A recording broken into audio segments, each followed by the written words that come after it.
كما قال عليه الصلاة والسلام. حضرات علماء کرام، مہمانان خصوصی، عزیز طلباء بچے اور ان کے والدین اور جمیع حاضرین، وقت بہت زیادہ ہو گیا ہے. ہمارے سامنے انشاءاللہ مہمان خصوصی حضرت مولانا عبدالکریم صاحب کا تفصیلی بیان ہوگا.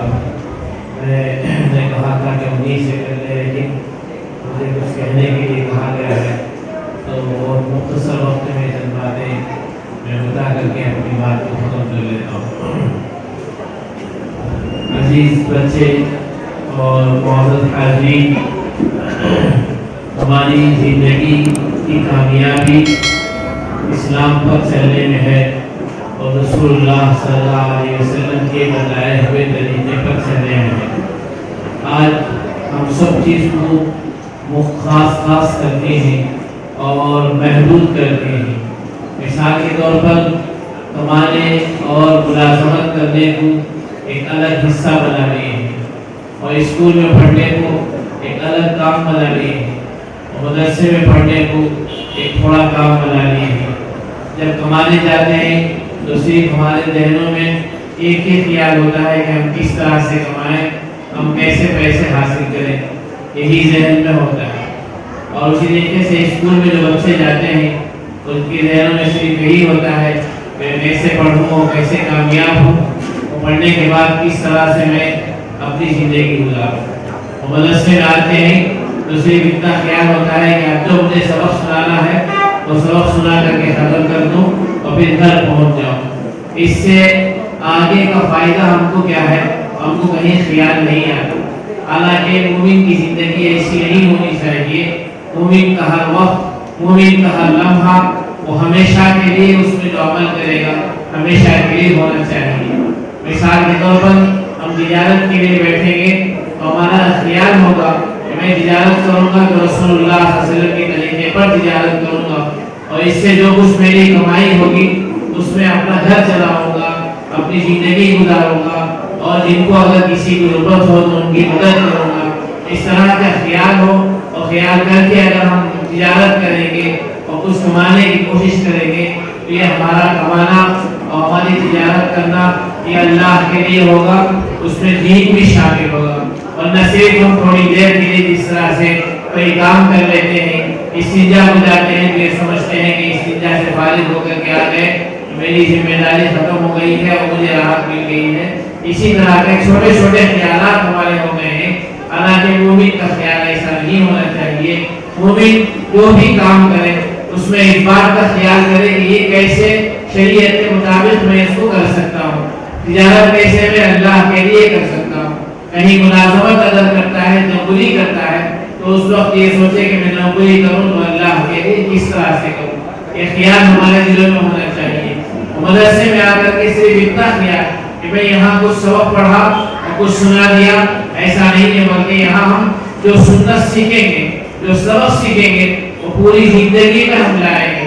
مثال کے طور پر یہاں ہم پڑھتے ہیں کہ سوتے وقت دعا پڑھ کر کے سوئیں گے اور اٹھے ہوئے دعا پڑھیں گے. گھر جانے کے بعد ہم اس کی پابندی کریں گے کہ رات کو سوتے ہوئے دعا پڑھ کر کے سوئیں گے، اور صبح میں اٹھیں گے جو دعا پڑھ کر کے اٹھیں گے. اور باہر نکلتے ہیں تو کیا پڑھ کر کے نکلنا ہے، باہر نکلنے کی سنتیں کیا ہیں، اور گھر میں داخل ہونے کی سنتیں کیا ہیں، اور مسجد میں جانے کی سنتیں کیا ہیں، والدین سے بات کرنے کا طریقہ کیا ہوتا ہے، اور بڑوں کے ساتھ ہم کس طرح سے پیش آئے اور چھوٹوں کے ساتھ کس طرح سے سلوک کریں. یہ ہمارے ذہنوں میں ہونا چاہیے. یہ مطلب نہیں کہ جس طرح سے ہم کچھ کتاب پڑھ لیے اس طرح سے کبھی ہم اس طرح قرآن پڑھ لیے، نورانی قاعدہ پڑھ لیے، یہی سے اس کو ختم کر دیتے ہیں. پوری زندگی میں ہم کو دین آنا چاہیے. ایک ایک لمحے میں ہماری زندگی میں دین ہو. ایک قدم رکھتے ہیں تو ہم کس طرح سے قدم رکھیں، اس لیے یہ قدم رکھنے کے طریقے ہوتے ہیں. گھر میں قدم رکھنے کا ایک طریقہ، بیت الخلاء میں قدم رکھنے کا ایک طریقہ، مسجد میں قدم رکھنے کا ایک طریقہ ہوتا ہے. مسجد میں قدم رکھیں گے تو سیدھا پاؤں پہلے رکھیں گے، بیت الخلاء میں داخل ہوں گے تو بایاں پیر پہلے رکھیں گے. تو ہمارے قدم بھی اسلام اور شریعت کے مطابق ہو، ہماری بول ہمارے اسلام کے مطابق ہو.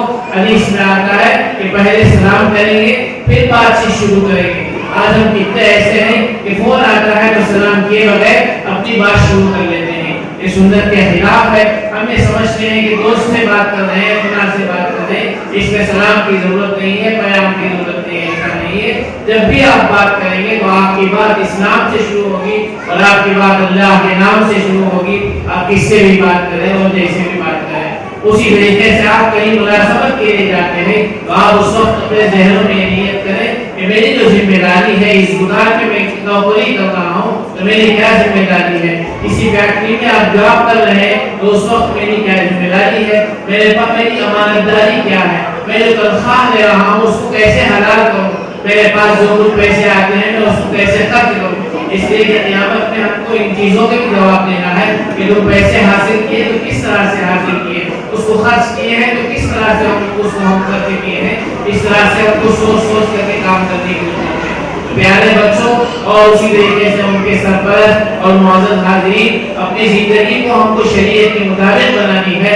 ہم اس کام کو فلاں جگہ کے لیے اور اس کام کو فلاں جگہ کے لیے اس طرح سے ہم محدود کر کے وہاں تک اس کو ختم کرنا چاہتے ہیں. مومن کی زندگی ایسی نہیں ہے. مومن کا ہر خیال اللہ کے لیے ہو. حدیث میں آتا ہے رسول اللہ صلی اللہ علیہ وسلم فرماتے ہیں انما الاعمال بالنیات وانما لکل امرئ ما نوى. ہمارے عمل نیت کے مطابق ہوں گے. ہم کھاتے ہیں تو ہماری نیت اچھی ہوگی تو کھانے کے ایک ایک دانے پر ہم کو ثواب ملے گا. اگر ہم کھائیں تو صرف یہ لیے کہ بھوک لگ رہی ہے اپنی بھوک کو مٹائیں گے ہمارے کھانے پر ہم کو ثواب نہیں ملے گا. یہ کھانا ہمارا دین کے لیے نہیں ہوگا، یہ کھانا ہمارا اللہ کے لیے نہیں ہوگا. اس لیے نیتوں کو سوچیں کہ میں کھا رہا ہوں تو کس لیے کھا رہا ہوں، سو رہا ہوں تو کس لیے سو رہا ہوں، گھر سے باہر نکل رہا ہوں تو کس لیے باہر نکل رہا ہوں، والدین سے بات کر رہا ہوں تو کس لیے بات کر رہا ہوں. ہر وقت ہر عمل میں ہماری نیت، ہمارے خیال اچھے ہوں گے تو پھر ہماری زندگی صحیح ہوگی. زندگی صبح سے رات تک اور پھر پیدائش سے وفات تک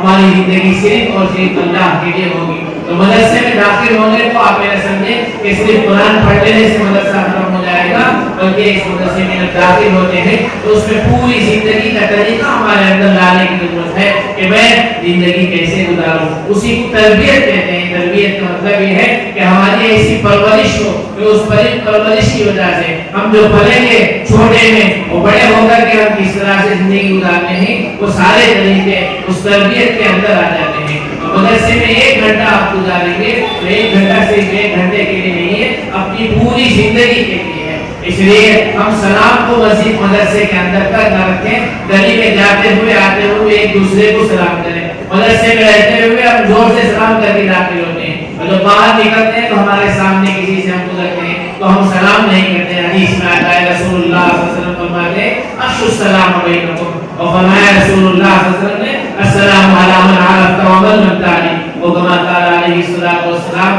حضور صلی اللہ علیہ وسلم فرماتے ہیں سلام کو خوب پھیلاؤ. اب ہم کتنے مسلمان گلیوں پر گزرتے ہیں جو ایک دوسرے کو سلام نہیں کرتے. اگر کسی کو پہچانتے ہیں تو سلام کرتے ہیں اور کسی کو نہیں پہچانتے ہیں تو سلام نہیں کرتے ہیں. سلام ایک سنت ہے، اس میں ایک دعا ہے. سلام کرنے والے کے لیے بھی دعا ہے اور جواب دینے والے کے لیے بھی دعا ہے. ایسی دعا ہے اگر ایک وقت کی دعا ہمارے لیے قبول ہو جائے تو ہماری زندگی ہمیشہ کے لیے کامیاب ہو جائے گی. تو سلام کرنے کی عادت ہمیشہ ہمارے اندر رہے. اور اسی طریقے سے جو دعائیں ہم پڑھتے ہیں اسی دن کے پورے وقت میں ہم کب جو دعائیں پڑھتے ہیں وہ صرف یہاں اساتذہ کے پاس سنانے کے لیے نہیں ہے، اپنی زندگی میں آنے کے لیے ہے. تو پیارے بچوں اس بات کو یاد رکھیں کہ مدرسے کے 1 گھنٹہ ہماری پوری زندگی کے لیے ہے، پورے دن کے لیے ہے، پورے مہینے کے لیے ہے اور رات کے لیے بھی ہے اور ہمیشہ کے لیے. اس طرح سے سوچ کر کے یہاں مدرسے میں پڑھنے کو آپ اپنی زندگی میں لانے کی کوشش کریں اور سنت کے مطابق رسول اللہ صلی اللہ علیہ وسلم کے بتائے ہوئے طریقے کے مطابق زندگی گزارنے کی کوشش کریں گے تو مدرسے میں ہمارا یہ پڑھنا صحیح ہوگا. ورنہ پھر جیسے ہم باہر کمانے کے لیے جاتے ہیں اس طرح سے آج کل ہمارے دلوں میں صرف ایک بات بیٹھ گئی ہے کہ فلاں کورس کریں گے تو اس سے ہم کو ایک ڈگری ملے گی اور فلاں ختم کر لیں گے تو ہم یہ سمجھیں گے فلاں پڑھنے والے ہو گئے.